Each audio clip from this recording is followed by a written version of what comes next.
Hello everybody, welcome, meine Damen und Herren, liebe Leute. Welcome everybody at Spui 25, also the people at home and the online session. My name is Krijn Thijs. I'm a historian working at the Duitsland Study Center, Duitsland Institute Amsterdam. This is the first evening of a new lecture series we are organizing entitled Green Germany, with a question mark. And the undertitle is How to Tackle Umweltpolitik in a Shifting International Order. Climate change is shaking German and European politics to its core. Virtually no aspect of economic, foreign and domestic policy is untouched by the rapid acceleration of environmental deterioration. Take the so-called Energiewende, the energy turnaround. As in so many other European countries, the measures to markedly reduce the greenhouse gas emissions by transitioning to from fossil to renewable energy have in Germany become the center of intense controversy. The Heizungsgesetz, we're just one of the words to mention here, to wean off private households of gas and oil. Russia's attack on Ukraine, of course, has lent heightened urgency to these issues, as the geopolitical dependency on foreign fossil energy sources has become subject to a thorough reassessment. Since Germany's ties to the Russian energy sector was so especially close, German foreign policy has ever since been driven by steps to redirect flows of global energy markets. Accordingly, geopolitics arguments play a large role in the construction of a new national infrastructure for renewable energy, also with an eye on China, of course. And also the European Union increasingly strives for a stronger role in the formulation of environmental standards, but also in pursuing supranational strategies for technological innovation. And in all these processes, Germany, as the most powerful EU member, is key. Critics also raise their voices, pointing out that the current policies have contradictory effects, stressing that geopolitical interests are not necessarily in lockstep with the official climate goals because they focus too much on fossil fuels. But climate change responses in similar ways challenging complexity and paradoxes to policy making in many other fields as well. Migration towards Europe and Germany, for example, is also fueled by environmental crises in the global south. Should climate policy measures therefore be part of developmental policy? And what should more generally an environmentally conscious foreign policy look like? How can Germany balance the aim of a greener path into the future with its economic interests and as an industrial powerhouse and as export Weltmeister?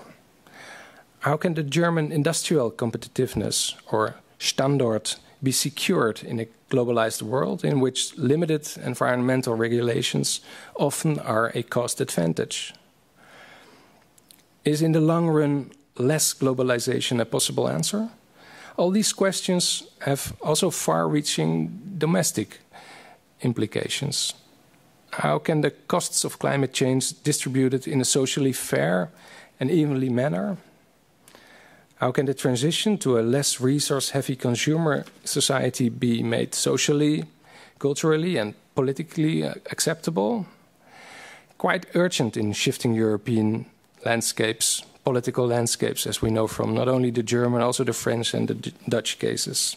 As right-wing populism, with its distinct anti-scientific tendencies, puts pressure on the German democratic system, these issues are far from trivial challenges.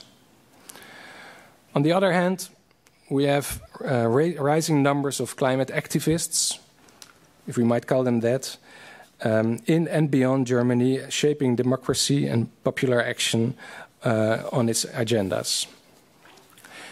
So the dia wants to stimulate discussions and reflections on these thorny questions, and we therefore have programmed an international Ringvorlesung, a lecture series, inviting scholars of various DAAD centers for German studies and European studies around the world to share their views and expertise with us in Amsterdam. This will cover a range of disciplines like environmental studies, history, political science, economics, to explore the complex ramifications of climate change for Germany and for Europe and the globalized world. And we are very happy to cooperate in this series with the Environment and Society Research Group of the UvA Humanities Department, headed by Peter van Dam. The research group, not his Humanities Department, of course. And today is the first evening, the kickoff of this lecture series, the Green Germany series, which in the large part will take place in the autumn, after summer, when the semester is running again, with workshops and masterclasses for students, further evenings in Spui 25, a film screening in the Goethe Institute, and so forth. I have a slide. Where do I point the thing? Yeah. So this is an ongoing, evolving website at the Duitsland Studies website, the Green Germany lecture series program, with several dates. We're going to work on that continuously. So today, our guest and speaker comes from Brandeis University in Boston. She's Sabine von Mering, professor for German, Women, Gender and Sexuality Studies, and director of the Center of German and European Studies in Boston. She has been trained in English and German literature, and after that she has written a lot about anti-Semitism on social media and right-wing radicalism.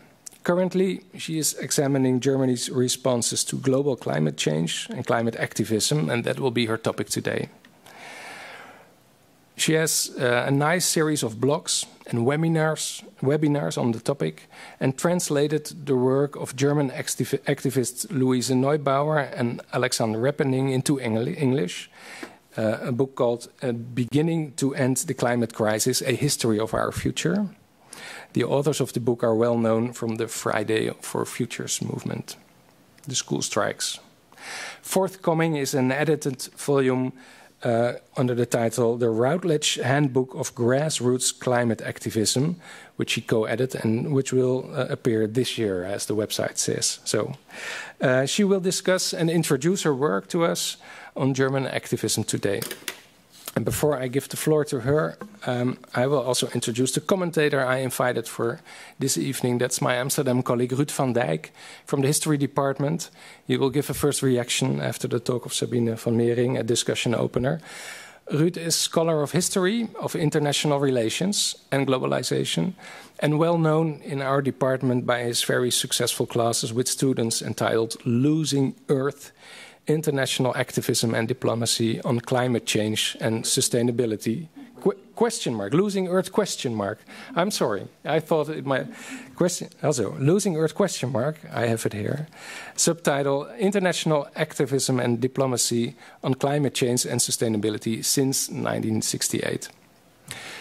So we look forward to your talk, Sabine, and then with Ruud to exchange ideas and reactions on the talk. Please go ahead.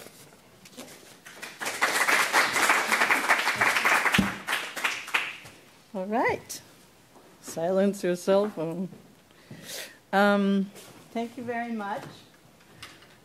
And I'm going to... Okay. Thanks for having me, and thanks for coming.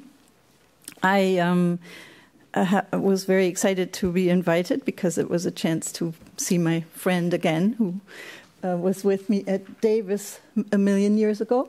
And so I wanted to make sure you don't fall asleep while I talk. So I'm going to ask you to use your cell phones if you have them in your hand. And most people nowadays tend to have their cell phones in their hands all the time. And so you should be able to... Wait, how... Oh, I didn't start the... That's... Start the presentation. I think it needs to be started here, right? Oh, okay. Is it need to be started here? Oh, We should have tested it. Oh, yeah. Is it starting now? Let's see. It should be for screenshots or for sharing time. Huh. I don't know how That's too to bad. do it. So you're gonna fall asleep. I'm sorry. I had hoped to get, but we can just use hand signals like in the, no, it's not.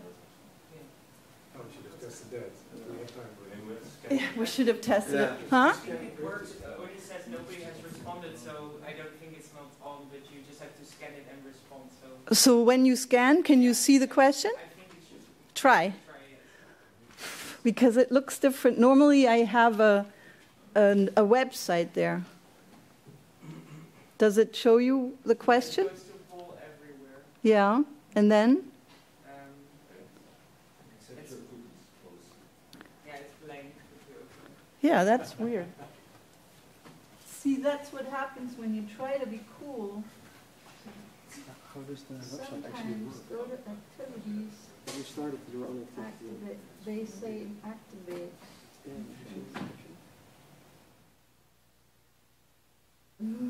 That's so stupid. Yeah, they Now should you all can be activated. No, but I don't want this one. Oh, No, where's I'm your just gonna- presentation then? they're all in the Oh. same thing. It should just show it here, and it doesn't for some reason. So we'll just do it. You just have to give up on the Old school. old school. You just have to give up on the anonymity in that case, which is what's nice about Poll Everywhere. So yes, so the word that you associate with Germany is what? What is the word that you associate with Germany?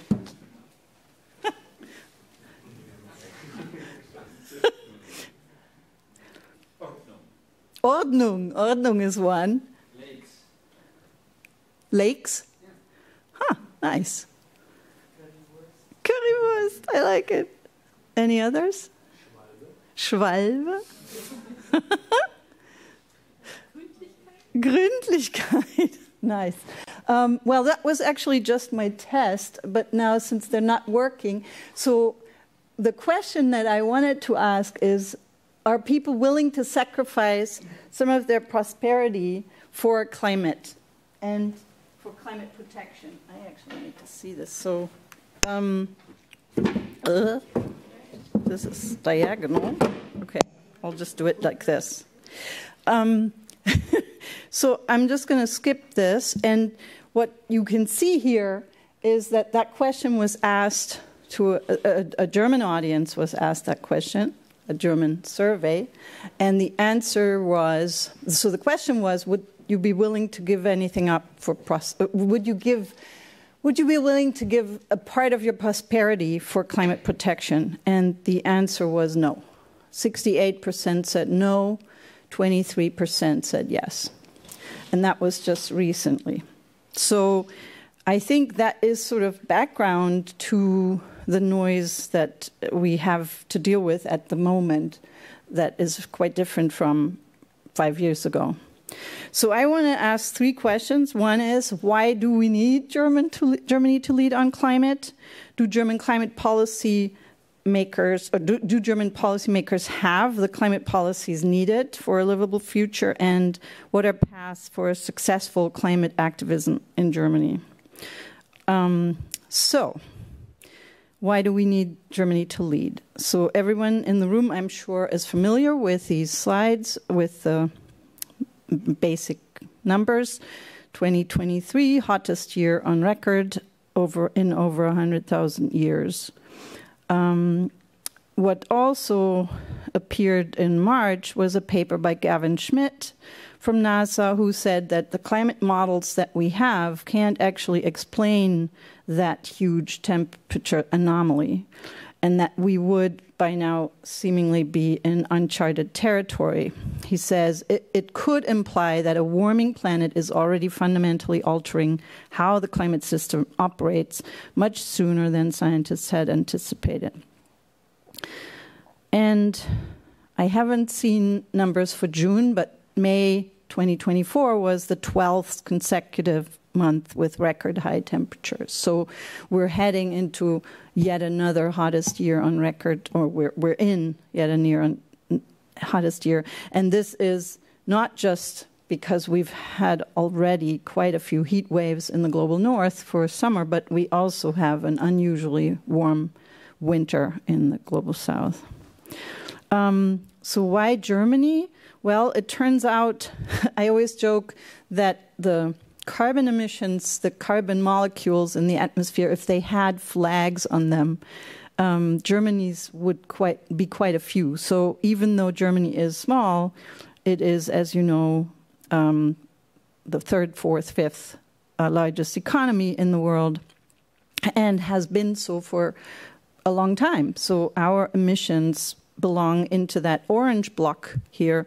And even though China is the fastest growing, per capita, the United States and Northern Europe are still the biggest culprits. And here you see the statistics of per capita emissions, and Germany is in 7th place, even though it's a relatively small country. It also is true that Germany has already been suffering the consequences, right? So Germany is not immune, neither is anyone else, from the consequences of climate change, so there should be motivation to lead for that reason. This is from 2021, where 188 people died. And I just heard from someone who visited the Ahrtal region recently and said that it's, even though I think $30 billion were spent on rebuilding, it is still a disaster zone. This is what it looked like right after the flood. And of course, we've had major flooding this year already in Germany as well. The other part that usually doesn't get attention in terms of the urgent need for climate leadership is the cost. So we talk a lot, you hear a lot in the media about the cost of decarbonization. You don't hear that much about the cost of inaction, right?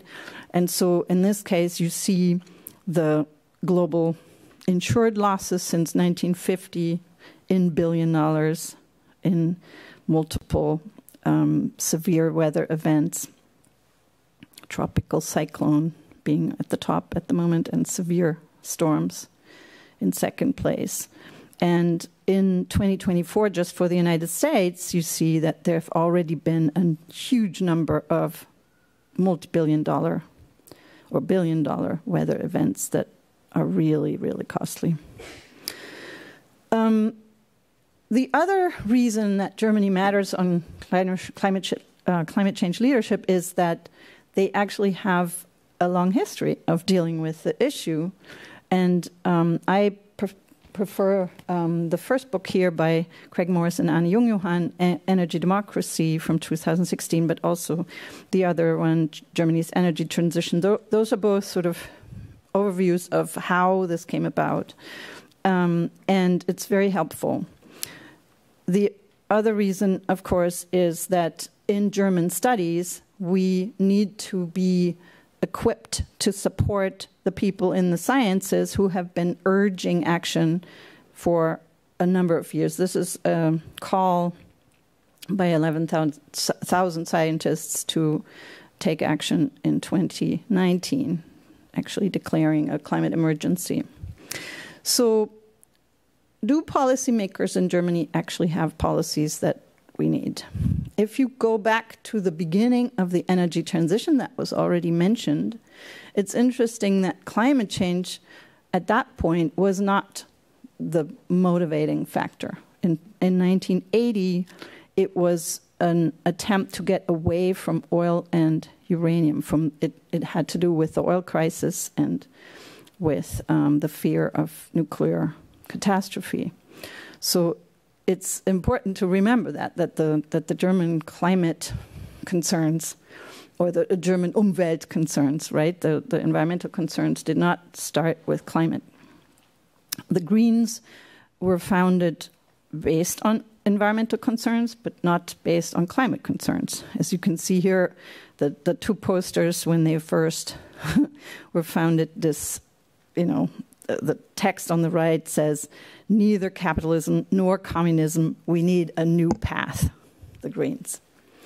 And the nuclear accident in Chernobyl was a major factor mobilizing environmental policy in the early years, not only in the West, but also, since at that time we were still two Germanys, also in the East. And nuclear power continued for a long time to be the primary concern of environmental action in Germany, like here in Wackersdorf or here in Gorleben. And that was a major wave, major social movement that had a lot of support and still does in the population. The Greens were the Umweltpartei, the environmental party, making it in the Bundestag for the first time in 1987. And that has, if you look at this trend from 1979 to 2019, they have clearly become a more and more sort of established party over the years, with hiccups and controversy involved. So there was one year when they did not make it to Parliament, and that was precisely when they brought up the climate problem. They said, everyone talks about Germany unification. This is 1990. We talk about the weather. Acid rain, ozone hole, smog, climate catastrophe. We want a better climate. This was the only year they did not get elected to Parliament. They did not win the 5% minimum. So that's, you see the results. They lost 4.5% that year. In retrospect, someone is going to make a good story about that one day. And then they did talk about unification, and they unified East and West into the Bündnis 90 Greens and got back into Parliament in 94. And also in 98. And in 98, as you know, Greens and the SPD formed a coalition. And so for the first time that year, there was a Green Party in power. And that was really the official start of the Energiewende in 98. And it included an ecological tax reform, a Renewable Energy Act, and a nuclear phase-out. And we'll talk about nuclear in a second some more. It's important to keep that sort of that history in the back of the mind. And I thought, since this is the beginning of the series, I would start with that. Then came the Kyoto Protocol in 1997, right? We had the Rio Summit in 92. Kyoto Protocol was signed in 97, and Germany. And it took a while until it was fully ratified, until 2005. And German Bundestag unanimously ratifies the Kyoto Protocol, whereas the United States, as you all know, pulled out under George W. Bush, just like Donald Trump did later with the Paris Agreement. The Bundestag also unanimously ratified the Paris Climate Accord in 2016. And to understand why, now that the Greens have become the party to prioritize climate, why that is also pervasive in the country and not just an issue at the federal level, is that, because we're a federal country, there's a lot of Green Party coalitions, as you can see here. So all these coalitions, all these green slots, are coalitions with the conservatives, with the Social Democrats, sometimes with Social Democrats and liberals, FDP, or even with the Left Party. This was, at a time when the Left Party could still win elections. What's also important is that Angela Merkel, who was, who is sort of widely celebrated as a climate chancellor, she really wasn't. And I think it's really important that that image gets corrected. She was before she became chancellor, she was German environment minister. And, this is a quote from Craig and Anna's book. Solar, hydropower, and wind power will not be able to make up more than 4% of our power supply, even in the long term. That's what she said. This was verbatim what the energy industry said at the time. So literally, she was literally copying what they were basically telling them in order to prevent any kind of government subsidy for renewables. And so the 4 consecutive terms of Angela Merkel under conservative leadership, although 3 of them, of course, were grand coalitions with the Social Democrats. And here you see one of the heroes of that coalition is our current Chancellor, Olaf Scholz. So these coalitions under which Angela Merkel sort of gained this moniker of climate chancellor were actually seriously slowing down the energy transition and not accelerating it.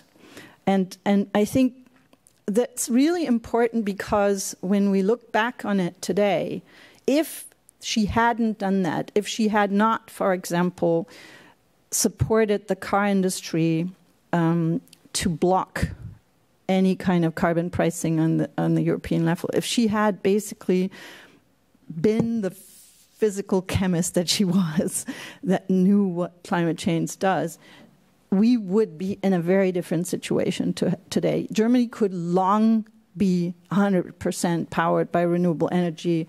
We would not, we would not be in the mess we are with the Deutsche Bahn and several other construction sites. So one of the issues that you mentioned already that is now making a big comeback in the current government is the issue over Russia. And of course, as you know, Angela Merkel was very much in support of the Nord Stream 2 pipeline, the second pipeline from Russia, to basically get gas directly from Russia to Germany, not via Ukraine and other countries, which was highly opposed, of course, by them. And as you can see here in the slides, this is from 2020, German dependency on Russia with regards to pipeline gas was very high. And of course, that's true not only for gas, but also oil, nuclear fuels, and even coal to some extent. And I like the visual of this. There's 2 slides here that just show this, to understand why this is a major change now. Because we, it's like a, how do you say this? It's like a feeder, right? You have this very big country that has enormous fossil fuel resources and clearly great interest in supplying those fossil fuels, and cheaply so, which is one of the reasons why the government stuck with it. Here, this even more so, it sort of visualizes that dependency. And so in her own reckoning with her 16 years of chancellorship, she actually acknowledged that she didn't do much on climate. And basically, suddenly, in the end of her chancellorship, was telling the young Fridays for Future activists that they were doing a great job. Here on the right, on the top, you see new registrations of SUVs between 2005 and 2021. It became the most popular car in Germany. SUVs, I mean, they didn't exist when I was a child. So this was a completely wrong-headed decision by the industry and by government to support it, and it's now majorly backfiring, leaving the car industry in Germany way behind, especially China. In fact, and that's one point that I would love to sort of register with you, what we know from this period is that governments don't lead, it's the people who lead, governments follow. Angela Merkel is a perfect example. She only actually prioritized climate action when the people took to the streets, just like she only prioritized the exit from nuclear when the people majorly took to the streets after Fukushima happened. And so it wasn't until 2019 that she established this climate cabinet, which then brought out a climate package on September 20, 2019, literally the day before the big, or the day off, the big worldwide climate strike that Fridays for Future had organized. And in this package, this was sort of in preparation for a big climate law that the government wanted to pass. And this being the Grand Coalition government, the last one, under Merkel. And so she has a pricing system for carbon emissions in transport and buildings, a proposal for a framework climate action law, a package of incentives and regulatory measures across all sectors, a monitoring mechanism that would obligate the government to make adjustments each year should targets not be met. Very good ideas, very general, very vague. And when she did go, or the committee did go into details, something really interesting happened, because the climate movement had sort of allied very strongly with climate scientists, and the scientists immediately took the proposal and calculated it and realized that what the government had decided to propose, which is the red line, would ultimately lead to €35 carbon price, and that's per ton. And what the scientists were demanding was a price per ton that would start at €50 and go up to €130 in 2030. So basically what everyone saw right away was that this proposed climate law that was supposedly the big, great idea was not. And in the end, and of course we all know that climate legislation in Europe is very much a European-driven process as well. And so partly the push for climate legislation did not originate in Germany in this case. And the climate law had initially the suggestion, or the goal, the target of 55% reduction of greenhouse gases by 2030, 88% by 2040, and neutrality by 2050, always compared to 1990, which is interesting, of course, that they used 1990 because by 1990 they could that way they could actually count all the stuff that was being shut down in East Germany as a pro on their side, right? Which was going to be shut down anyway. So this was kind of a calculation trick. And so what happened is Luisa Neubauer and others sued the government and won. And that was a surprising win, similar to what happened in the Netherlands with the Urgenda. Did you say Urgenda? Urgenda? The lawsuit here. And there were others since then. But what was unique in the German case is that the Constitutional Court said in its ruling that the law as it existed harmed the basic rights and freedoms of future generations, which is really the first time that a government has been penalized for not taking future generations into account, right? And that was a very powerful statement and a big win for the climate movement. Overall, these policies that had been put in place have been somewhat successful. I mean, as someone who lives in America, I always like to highlight the big success here.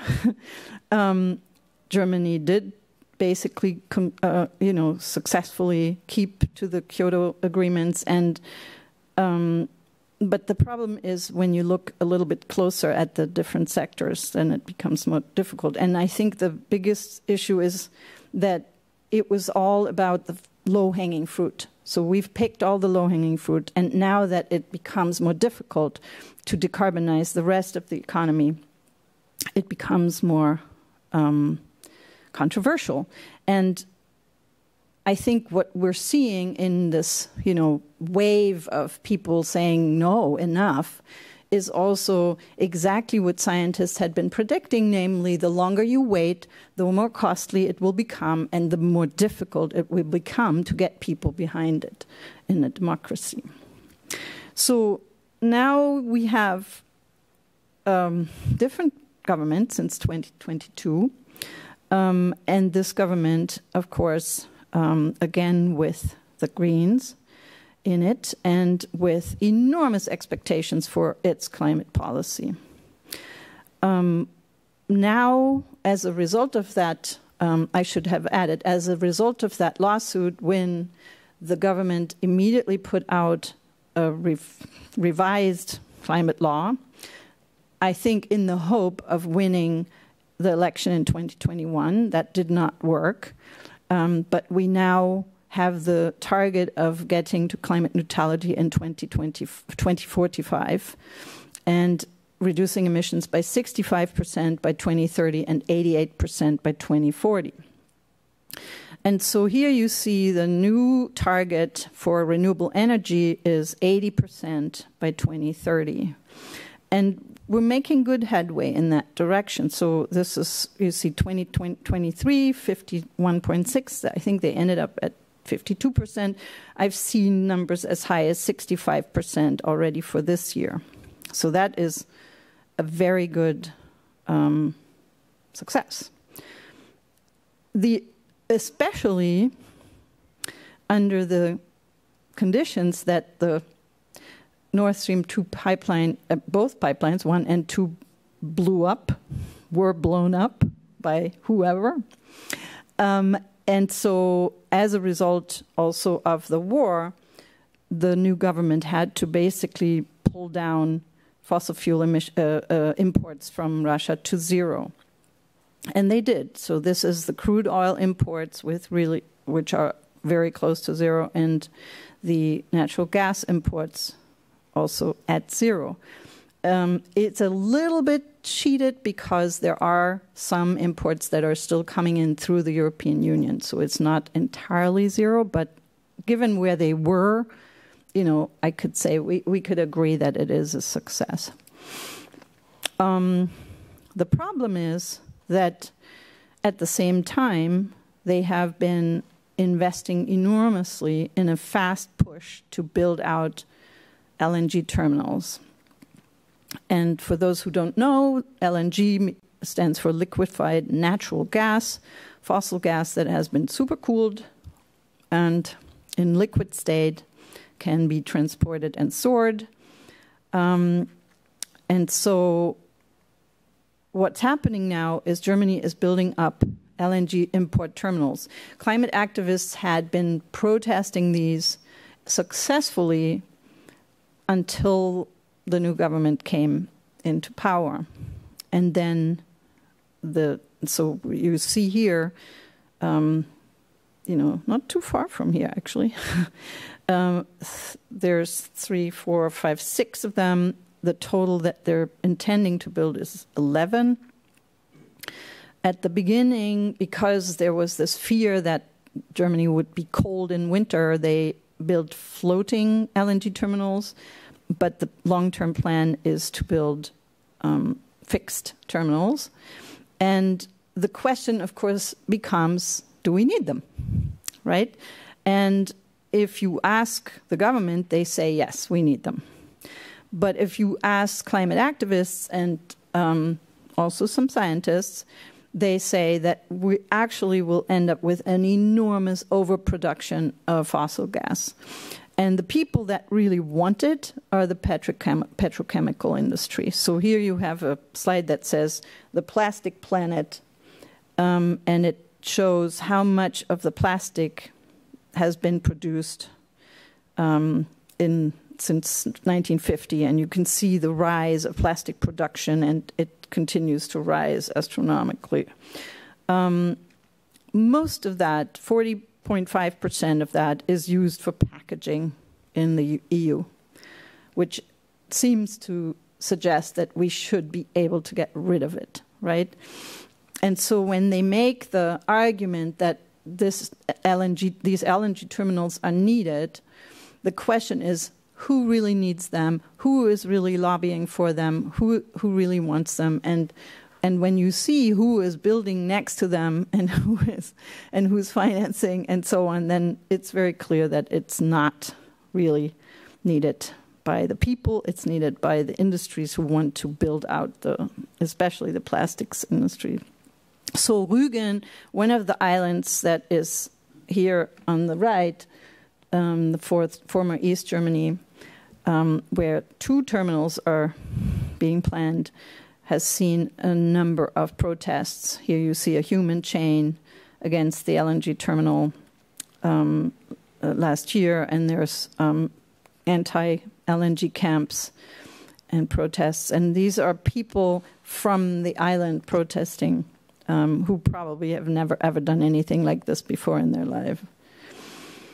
So they say no lies, keine Lügen vor Rügen, no lies in front of Rügen. We do not need these LNG terminals. Klima retten, fossile Lobby angreifen, leider nicht geil. They try to change the meaning of LNG. Not cool. So the problem is not just that the communities who are being presented with these projects, with these enormous fossil fuel projects, are against it. The problem is also that the financing for these projects by European and American and other banks is happening in the Gulf Coast and regions where people are already enormously negatively impacted, right? This is in Cancer Alley. This is in areas where there's a lot of industry already. And you have a lot of banks supporting this build out, even though everyone knows that we cannot continue to build out fossil fuel infrastructure. And in fact, the UN Secretary General said in 2022, investing in any new fossil fuel development is moral and economic madness. So this is the exact opposite of German leadership on climate.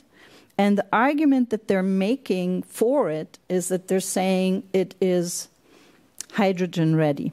So in other words, the European Union, this is a response to a European Union decision to actually allow for $40 billion, I think, in loans for this, because the German government claims that, yes, it's going to be fossil gas, but these terminals are going to be transferable, reclaimable, reusable for hydrogen. And since hydrogen is considered clean energy, the European Union says we can support this. And so Stefanie Newborg from Client Earth wrote this piece where she says it's not a bridge to the future, it's a roadblock. And it is an investment that will end up with enormous stranded assets.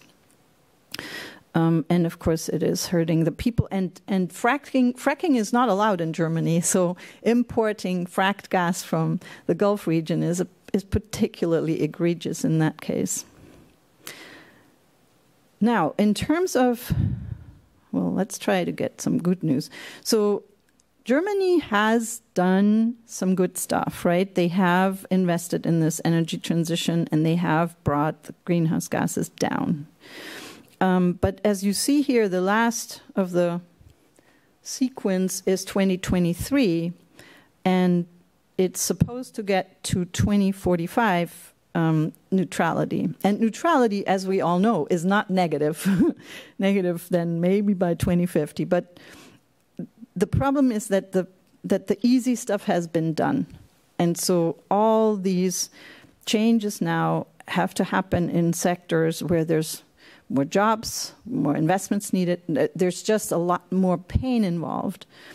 And when you look at the colors, so transport is the blue piece of this, dark blue piece of this, and that has basically not changed, right? And as you know, probably the current government ministry for transportation is in the hands of the FDP, which is the market liberal, more conservative party, and they have been totally against any kind of climate prioritization of the government's initiative. So they have blocked a speed limit on the Autobahn, which would be the cheapest, easiest thing to do. And I was very happy to roll into the Netherlands and see a speed limit right away. And they just, I think at this point, the people would even not go up in arms if it happened, because people have been telling them it's going to happen, and yet this party refused to do it. And many other decisions that have just not been helpful. So the other problem that happened last year is that because of this, and because people were see the climate law requires by sector decarbonization, and that was weakened last year, in part because some sectors are clearly not performing. And so the idea was, well, but some sectors are overperforming, so maybe if we can get rid of the by sector requirements, then the others can sort of pick up the pieces, and we can reach the targets. That was environmental minister, or not environmental, climate and finance, climate and economics minister Habeck's argument that, yes, we can still meet our targets, we just won't be meeting them in each sector. But climate activists and scientists are very concerned that this is actually not going to work. So, yeah, I already said this. And yeah. So, in fact, in June last year, it was already coming clear that Germany would not be able to meet its 2030 targets.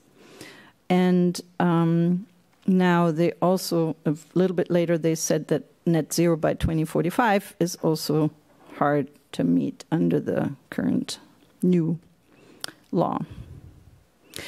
So one of the debates that's happening is about nuclear. And I thought I should talk a little bit about that because Germany, I think it was even in the description for the series, Germany is considered an outlier in that regard. And in fact, there was recently a summit in Brussels that supposedly was going to re-energize the nuclear energy market. And Germany, as you may know, has shut down its last nuclear plants in April 2023. Initially, after the Russian war on the all-out war on Ukraine, there was a lot of discussion about it, and then there was an agreement to extend three nuclear plants until April. But what happened is even the nuclear power plant owners themselves were like, some people said, oh, we should keep them open. And they were like, they haven't been security tested since 2009 because we were all expecting them to be shut down. We don't have and it takes years to actually do the safety tests, and we don't have any ability to really safely keep them running. The World Nuclear Industry Status Report that Michael Schneider and others put together regularly is a really good resource if you want to understand the nuclear market more broadly. I highly recommend it. And what you can see, and that's been consistent in these reports, is that this idea that there's like a new nuclear renaissance or something like that is just simply not true. Nuclear power plants are shut down more than they're restarted or newly started. The only places where new plants are being built relatively fast is in China and Russia. And usually they don't get built that fast.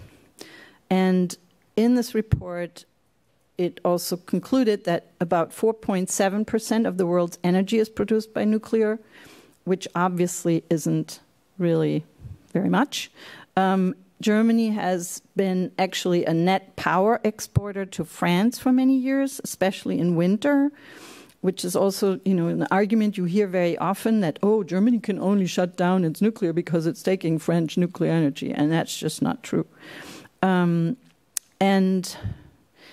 the fact of the matter is, nuclear is simply too expensive. It's not cost effective.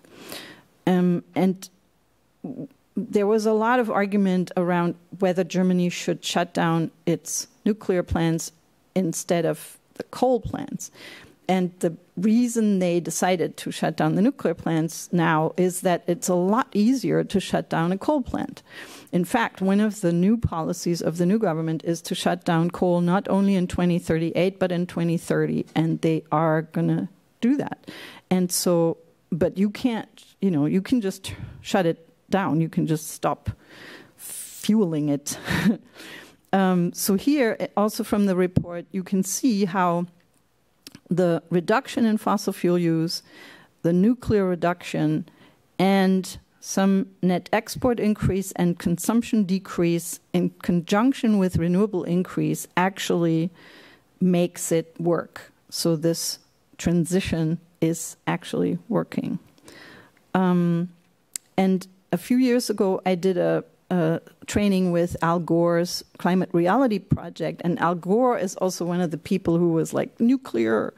And he also shows that it's just not performed the way people expected it to perform. So the projections in 2000 did not at all meet the reality. So green energy was much, much more successful than expected. And wind costs went down dramatically, and could now supply the world.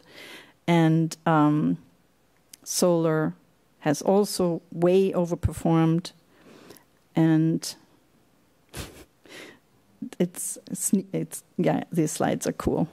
And solar installations have also skyrocketed, and that is until 2020 because that's when I did the training. But since then, it's gone. It keeps going, so it's going really well. And of course, the price keeps coming down. So we are actually in a renewable energy world now, and the fossil fuel industry is in denial about that. But leadership means that we make sure that they stop denying. And we could be a lot further if we had spent less time listening to them. Okay, I'm going to skip through, but here you can see the cost of nuclear way up and renewables way down, which is for the US. Okay, I'm going to skip through because I'm a little bit behind time. But the cost is also, of course, a major factor. Cost overruns and escalations are the rule with nuclear, and solar tends to be the other way around. Water usage is a huge factor for all the fossil fuels and for nuclear, and not really for solar and wind. And even job creation works. Another policy, it's not so much a policy issue, but another issue that is often not getting enough play in these discussions is food.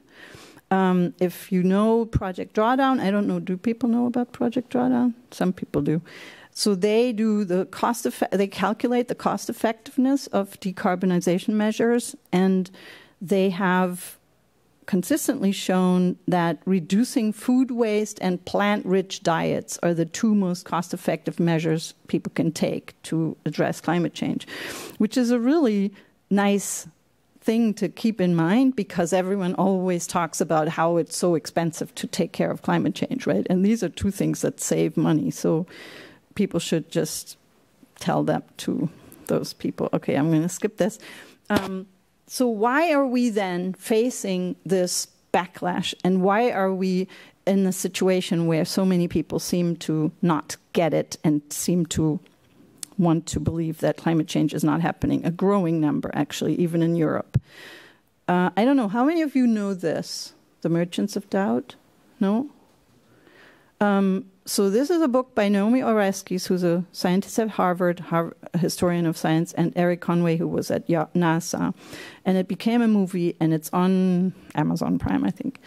And it really is the best comprehensive explanation of why we've gone backwards instead of forward.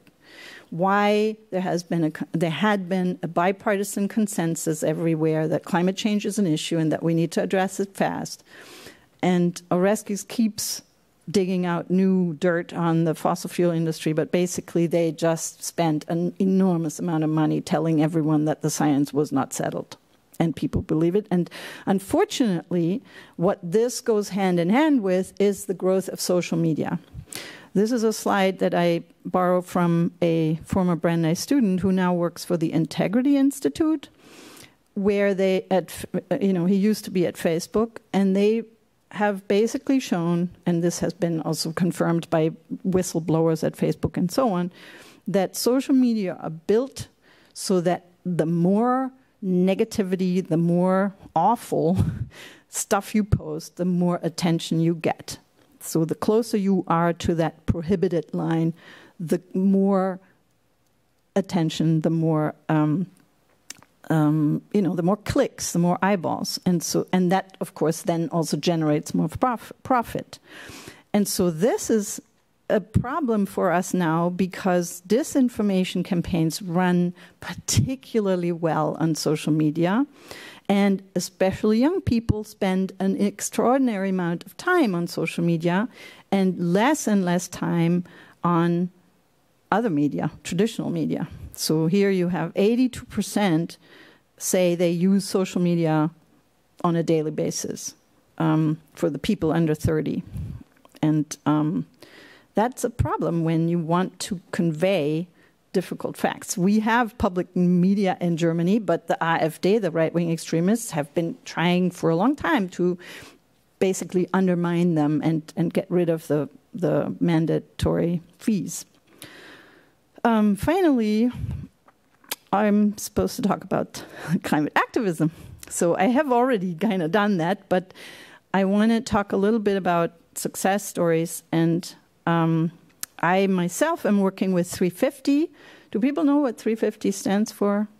350 is an organization that was founded based on Jim Hanson's suggestion that 350 parts per million of CO2 in the atmosphere are a livable climate. And it's nice in this picture, you can see how thin the atmosphere actually is and how much the very, very active molecules of CO2 can harm us because they just keep the heat inside. And if we want to, get to a livable planet, we need to get to 350. And you can go to co2.earth, I think, or co2earth.com. We are, I think your slide said it at the beginning, I think we're at 427 or something like that, right? We're way above 350. Bill McKibben is an author and activist in the United States who founded 350, and he also founded Third Act. He wrote a number of books that I can recommend to you. I'll share the slides with you if you want. Third Act is a very funny third act of his, where he organizes climate activists who are over 60. And they just did a fabulous rocking chair rebellion in the summer of heat in New York City. The reason I'm bringing up this American organization, because 350 has in fact been part of sort of launching the European climate movement as well. Even though in Germany the movement is really only widely known mainstream since 2019, here you have Luisa Neubauer, who was mentioned, whose book I translated, hers and Alexandra Penning's. And I have a copy if you want to take a look at it. And they were, of course, inspired by Greta Thunberg And other movements happened at the same time. So you had Extinction Rebellion in the UK, the Sunrays movement in the US, and the kids everywhere else. Fridays for Future is not really known in the US, but it is in Germany. It's the biggest in Germany, the biggest movement worldwide. And here you see Luisa with Greta. And they mobilized millions of people in 2019. And the reason why that's so important, my 12-year-old nephew asked me, like, why are we doing this? And I'm like, because if you don't bring people to the streets, the politicians don't know what you're thinking. You have to bring people to the streets, which is why it was, of course, and they did everywhere in the world. But that's why the pandemic, of course, harmed the climate movement extremely, because we could not go out in the streets, even though people put shoes on the road and stuff like that. And then, how am I doing for time? I'm probably late, right? I'm getting close to the end. Okay. There is also, and I think what's important to understand for the climate movement, it's the same for any social movement, it's constantly evolving. So right now, you probably hear a lot that the climate movement is done, they've basically fizzled, they're not really active, and then there's a few, like, very much civil disobedience focused groups that are getting most of the attention. The Last Generation was one of those. We call them Klimakleber also in Germany. They glue themselves to the ground. And in this case, they tried to disrupt the marathon in Berlin. They love to use orange. But 2019 was not the beginning of the climate movement. It's really important to understand that there was a lot before then, and Ende Gelände is one of the groups that have been fighting against coal for a number of years before. And it's very upsetting to see just this week that the Constitutional Court is saying, I mean, the Verfassungsschutz, I don't really know how to translate that, but the security services or something. Yeah, I don't know what. Anyway, they are calling them, they're saying that there's a left-wing extremist influence on the movement, on the climate movement. So you should probably think about inviting me again. But the idea that these people who are trying to get the government to follow its laws are now considered, extremists is interesting. This is a picture of the current protests against the Tesla company in Brandenburg. And, that probably was part of and there's a new organization that sort of unites the different groups. But it started, the sort of criminalization of climate activism is not unique to Germany. It's happening in the UK, it's happening in the US. And we had, raids of Last Generation activists' homes in 2022 in December. And even the UN was like, don't do that, protect these climate activists. So I was going to talk about successes. So one success that I see in recent years, so I said earlier that the climate movement really made Angela Merkel pushed Angela Merkel to improve the climate law. That's thanks to them that happened, because ultimately, there was litigation. Litigation is an important tool in the toolbox of climate activists. This year, the focus of the climate movement became democracy protection. And that is really something that people sort of struggled with in the media, and they were like, what are these climate activists doing? So in early 2024, there was this awful right-wing gathering of people, including neo-Nazis, deciding that everyone with a migration background should be kicked out of Germany. And it mobilized over 1.5 million people in this case to go to the streets and say, no, that's not who we are. And the climate movement was very much behind the scenes trying to get people out, because they realized that, climate crisis is a racial justice crisis, and we need to be on the side of those who are being targeted here. They also very much went to the streets with the unions protesting for better pay in the transport sector. So what the climate movement has, I think, started to understand is that we need coalitions, we need alliances across different grievances in order to succeed.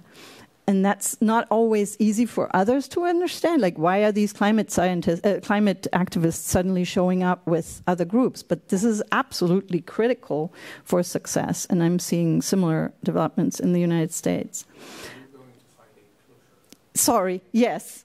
Yes, we can talk about the European Parliament elections in the discussion, but that was basically the last thing I'll say is it got better than it would have been thanks to climate activists traveling the whole country and telling people to show up to vote.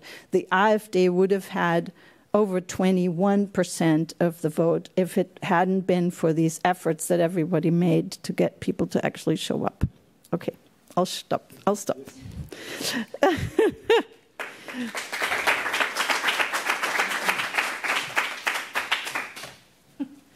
I don't usually talk too long. I think you just come here. You want me to? Yeah, might be. But you do have slides. Oh, yes. Yeah. Yeah, you can just click. There. Yeah. Yeah. All right. Well, thank you for lots of ideas. I have a few questions at the end, and of course you can raise questions in connection to what I have to say. First, about myself. It's always good form to start talking about yourself. And why is a historian of international relations, which is my assignment in the history department, interested in climate change? And I think it's pretty obvious. Because it's been, climate change has been a topic in international relations for the past 30, 40, 50 years, a highly relevant one at that. I think it's interesting to pay attention to that because, on the one hand, it lets you examine the nature and the quality, you could say, of the international system we've had.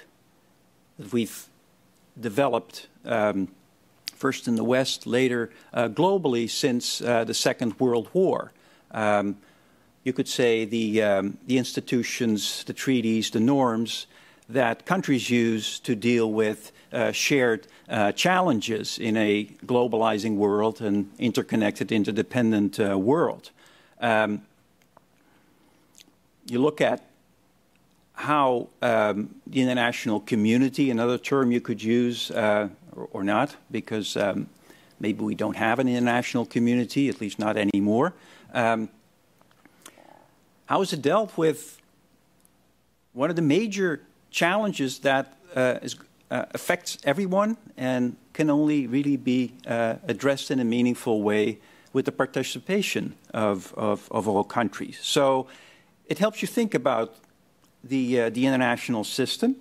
The other way around also, if you're still interested in traditional issues of international politics, ultimately questions of war and peace,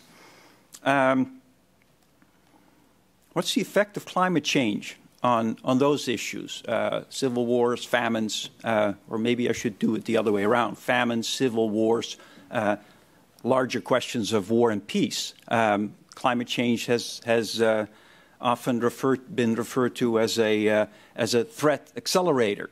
So there's all kinds of reasons, if you're interested in the recent history of international relations, to think about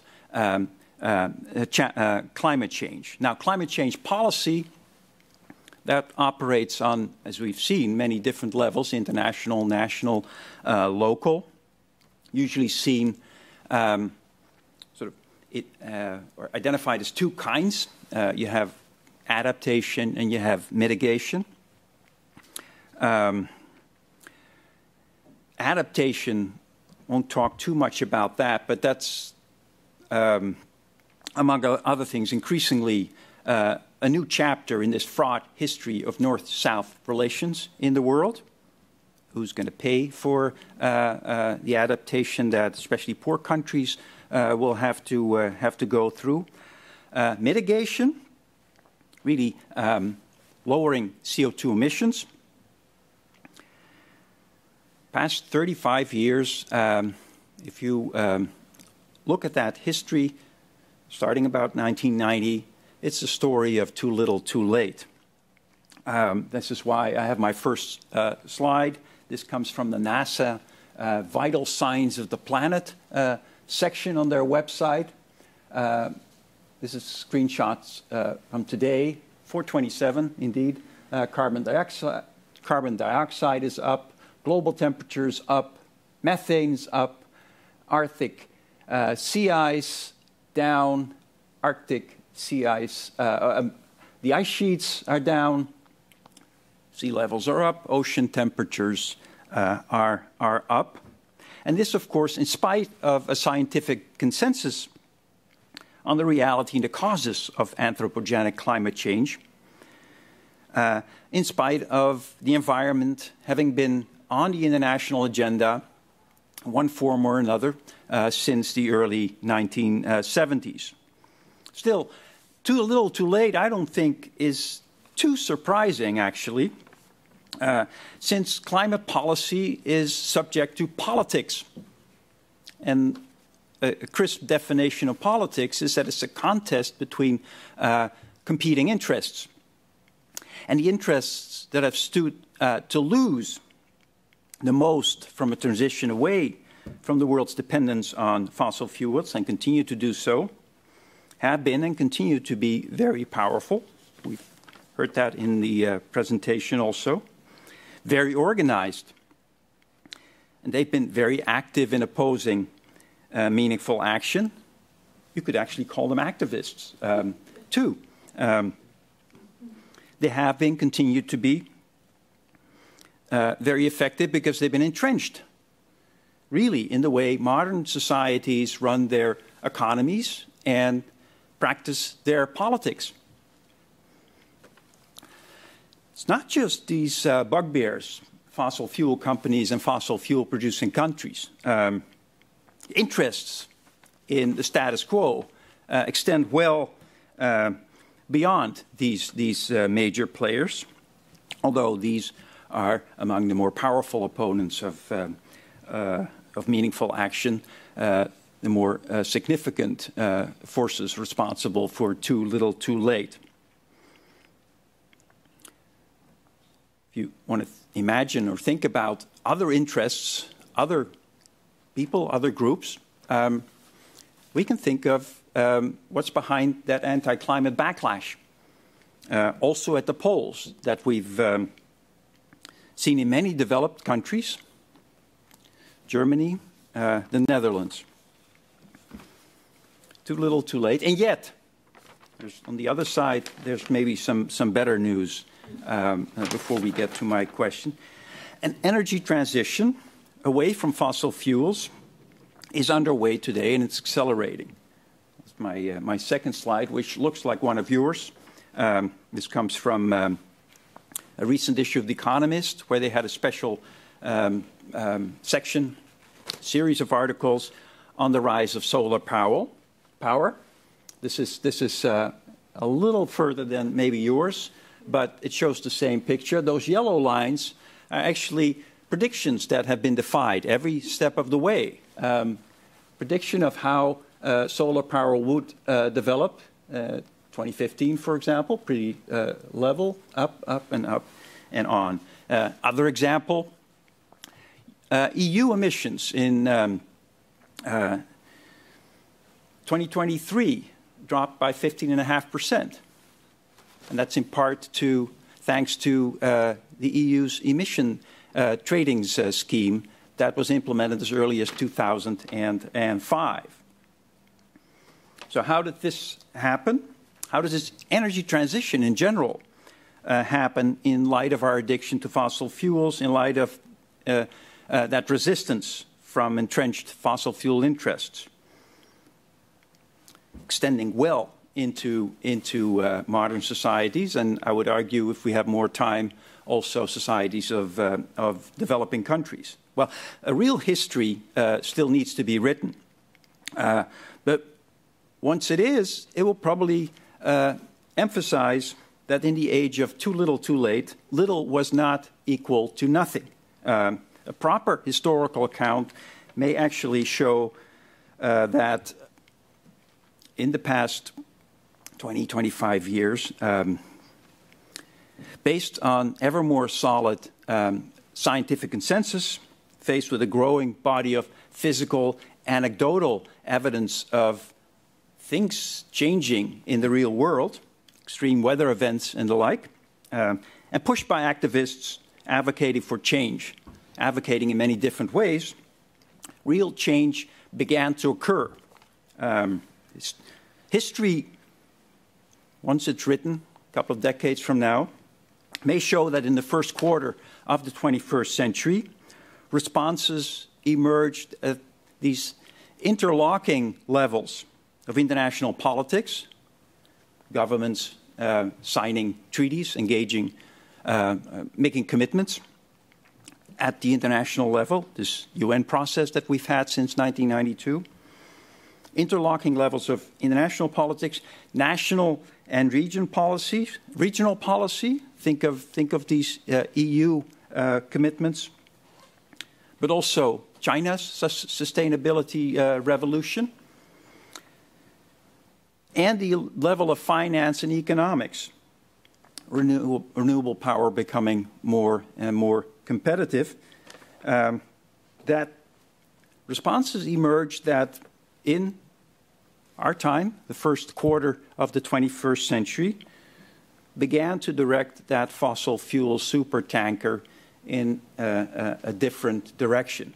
Enough, perhaps, that's something that people a couple of decades down the line will have to conclude, in a direction that made these worst-case scenarios that seemed relevant at the beginning of the 21st century a little less so after 2025. So, which brings us to the questions. Yeah, now the questions. I want to say, it's how does this work?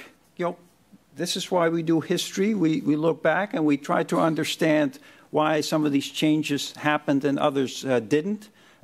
Those are some of the questions. I have two, I think, for our speaker also along those same lines. Somewhere along the line, I picked up that governments don't lead on climate policy, people do. And I'm just wondering, because we've both talked about anti-climate backlash, whether perhaps it's a little bit more complicated than that, whether perhaps it might not cut both ways, since subject being Germany last fall, we had that government retreat on heat pump goals, mandates really, and there wasn't for nothing. There was some resistance from society. Also, people make governments act. I wonder if it's not a little bit more interactive. I think you also have given an example of a lawsuit brought by activists, but with reference to a commitment that a government had made at a different level. Second question.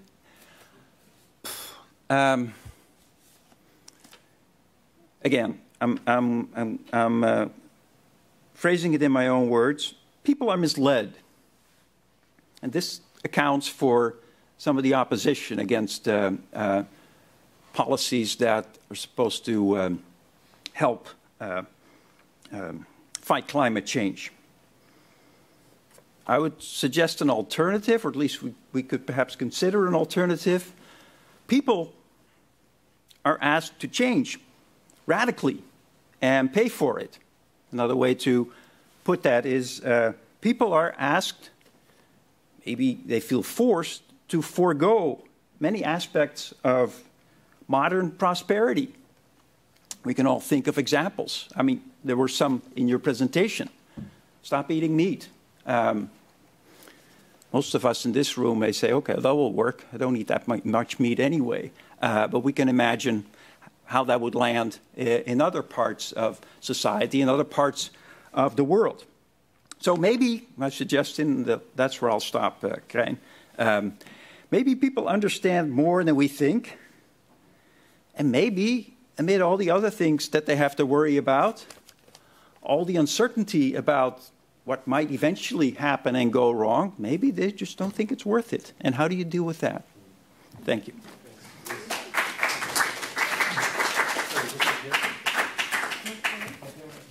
Thank you. Yes, please sit here as well.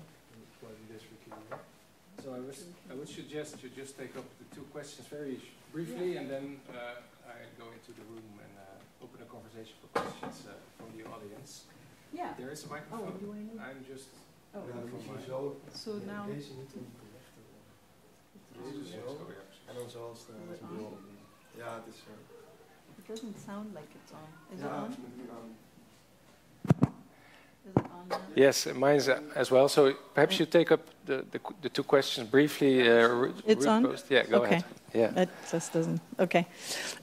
So yeah, the quick answer to the first question, I would say, is in America we say government by the people, for the people, by the people, right? So you're right, it is both, but of course only when the government actually does things that are good for the people. And the initiative always comes from the people. It's, you know, I mean, the government is elected in a democracy, so it has to come from the people.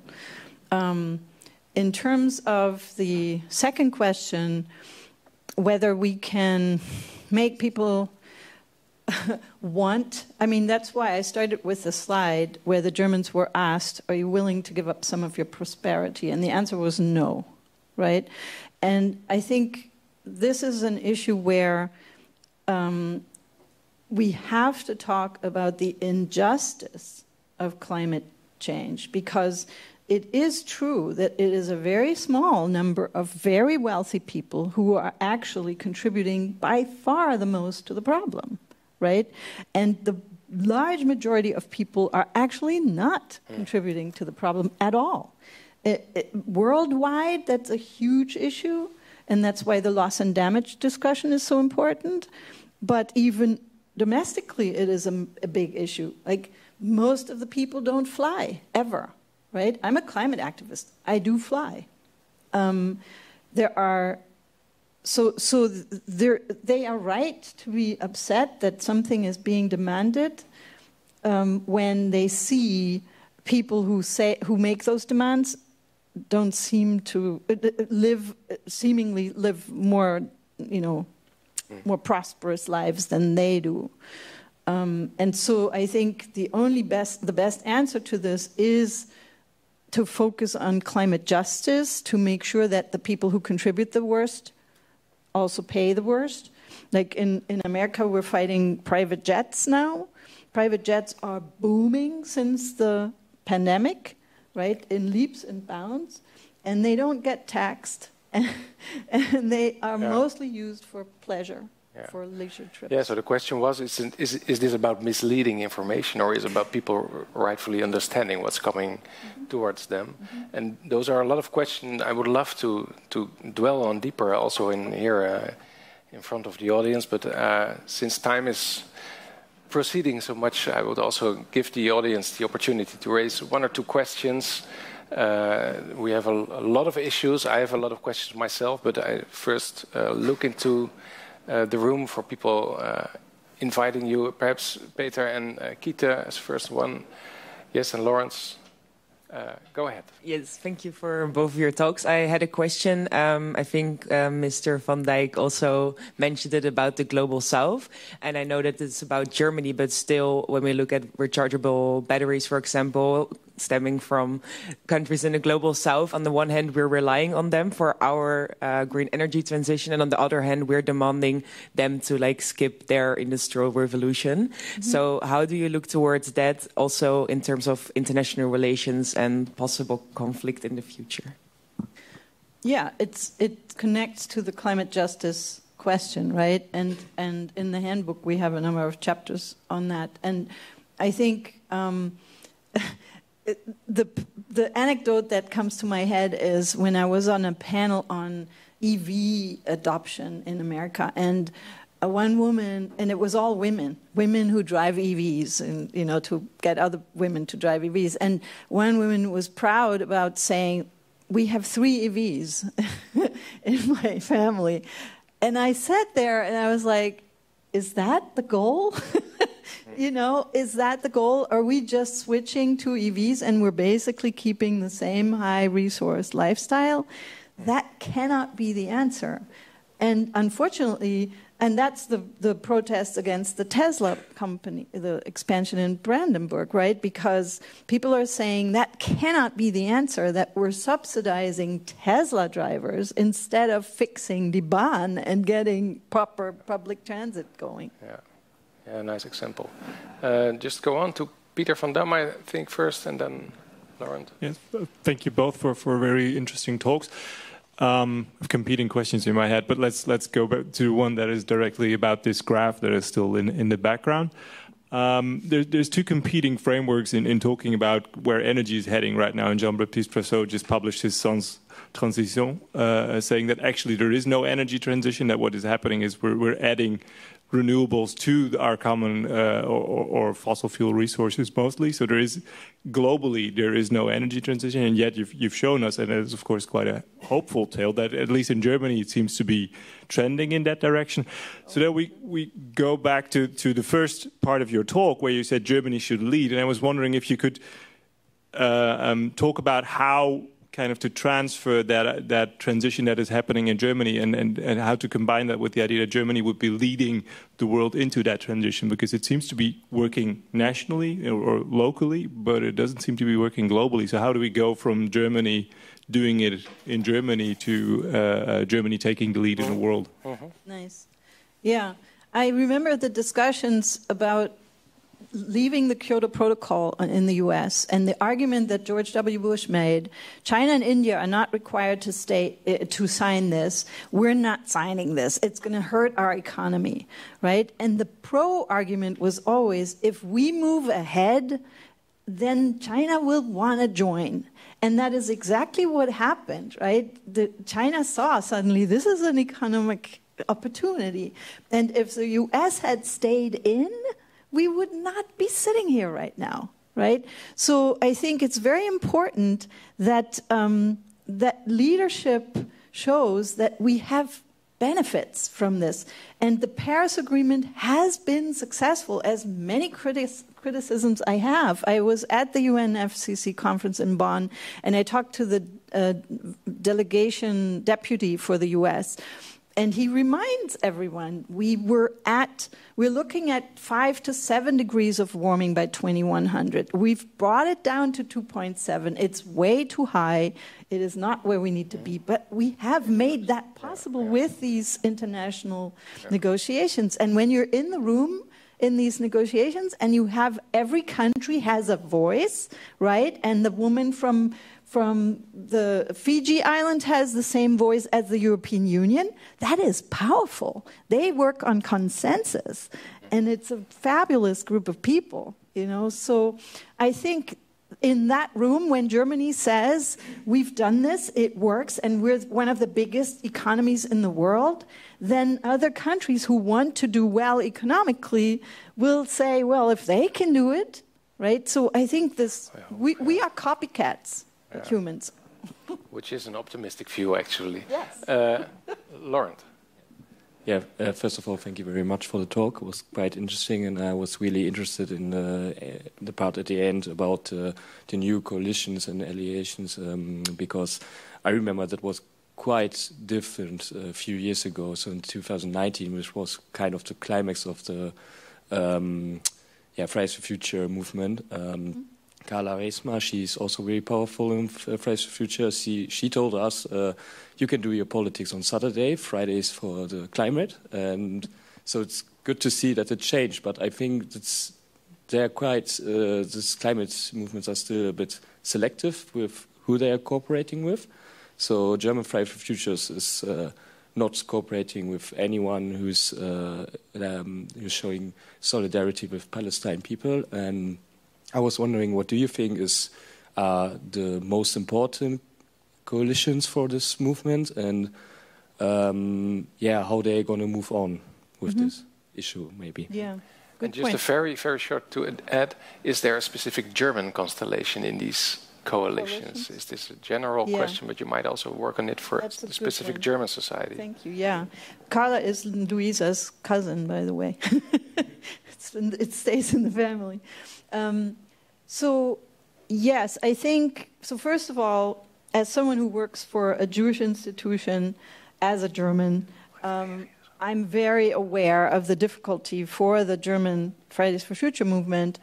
And I'm also very aware that, we have students on our campus protesting in support of Palestinians. So I think it is a very difficult moment for the climate movement to be fair and to be historically mindful. And the German movement, I think, Luisa is very good at sort of working that line and saying, we have to be, our hearts have to be big enough to see the suffering on both sides and to understand the reasons. If the climate movement were able to solve the Middle East conflict, I think then they would definitely deserve a Nobel Prize. In terms of unique alliances, I think the unification that has colored the European Parliament election results, right? We see this enormous rise of the right-wing extremists in the East is a consequence of unmet needs in East Germany. I had a few slides that I didn't end up showing because I was running late, but when you look at the German map and you see the eastern parts, they are shrinking. All the communities in the East are shrinking, right? Poverty is extremely high in 3 of the 5 former East German states. So they feel neglected, forgotten, and not really being part of the decision-making. So I think for Germans, that is the most important alliance to forge. There needs to be more attention paid to the people who are feeling that the climate is being solved on their back, right? That's different in America, different and the same, but it's more complicated in America, but that's, I think, the group I would mention. Thank you, yeah. I would abuse our functions here to have very short comments from us to the discussion, then you respond again. So I have a question myself, but you start perhaps, Ruud, with... This one point that I promised I'd make just one, looking at the time. But now just connecting to the North-South and an example point. I'm sure it's not what you meant. I guess I would say 2 things. One is that we have to be very careful at this part of the world to approach developing countries thinking that we could suggest how they ought to run their own affairs. We've tried that in the past and it hasn't gone so well, and they remember that. The other part of that is this real tension between, in that part of the world, climate policy and development priorities. From what I understand of the priorities of developing countries, for example, Indonesia, for the time being, it's not nearly as high on the list as it is for us, simply because there's other priorities, putting enough food on the table. I talked about asking people to forego certain things. you emphasize too much to developing countries the importance of climate policy, you're basically asking them to forego the opportunity to raise our standard of living. At least that's how it's often being heard. I'm not saying that you shouldn't still talk to them about it or have these conferences and have these discussions. I think it's just very fraught and very complicated to make that work at the international level. Can I quickly respond? I just don't actually have those conversations. It is quite the opposite. That's like in America when people say, "Oh, but you can't do this to, black and brown folks." Black and brown folks overwhelmingly want climate action. They actually have the highest percentage of pro-climate action in America. And in Global South countries, the impacts of climate are so disastrous already now that people get it, and they want the Global North to pay. They are not, their top priority is not, we want to be like you. The top priority is you pay so that we can survive, right? Because they can't at the moment. Yeah. Which is hard to be solved, of course, this dilemma or this. Let me, a final question perhaps on my behalf, rather a personal question perhaps. We had a lot of topics here, a whole range of issues which would be fun and intellectually tempting to talk on. The balancing between events on the one hand and political power from the masses almost you are talking about, like the people standing up to industry or government, and I'm still thinking about it's also about events like the Ukraine war or the coming down of communism, which brings down German output of fossil industry, not so much the masses on the streets. But the question, the rather personal question I am thinking about all the time is about being a scholar.